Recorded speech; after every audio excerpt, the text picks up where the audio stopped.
गहरी रात थी।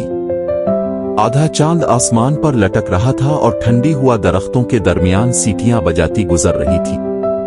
मिली, जो सिर्फ 6 साल का था, अपने बड़े भाई बाचो के साथ गांव के करीब जंगल के किनारे खेल रहा था।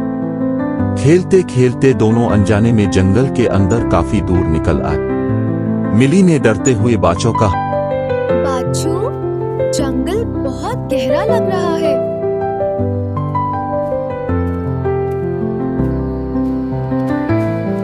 डर मत मिल्ली, मैं तुम्हारे साथ हूँ। अचानक झाड़ियों के अंदर से एक खौफनाक आवाज आई। ये आवाज क्या थी? गानालिफर। दोनों चौंक गए। अंधेरे में दो सुर्ख चमकती आंखें नजर आने लगी। ये आवाज क्या वो थी? जंगल का खतरनाक भेड़िया था। Somebody help us. इसका जिस्म बहुत बड़ा, बाल घने और दांत खंजर की तरह तेज थे। वो आहिस्ता आहिस्ता उनकी तरफ Somebody बढ़ने help लगा। us, please. इसके पंजों की आवाज सुनसान जंगल में साफ सुनाई दे रही थी। मिली खौफ से कांपने लगा। मिली, बाचो, वो हमारी तरफ आ रहा है।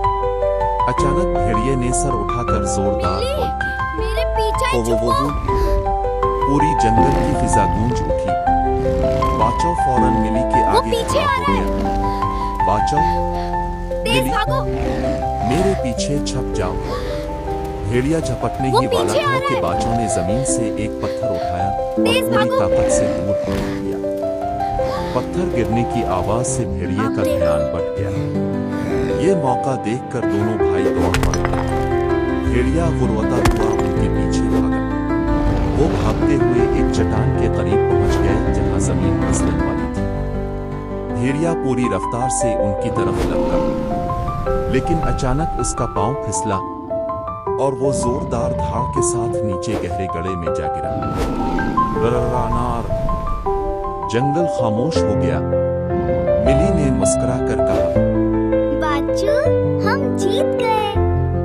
हमेशा साथ रहेंगे।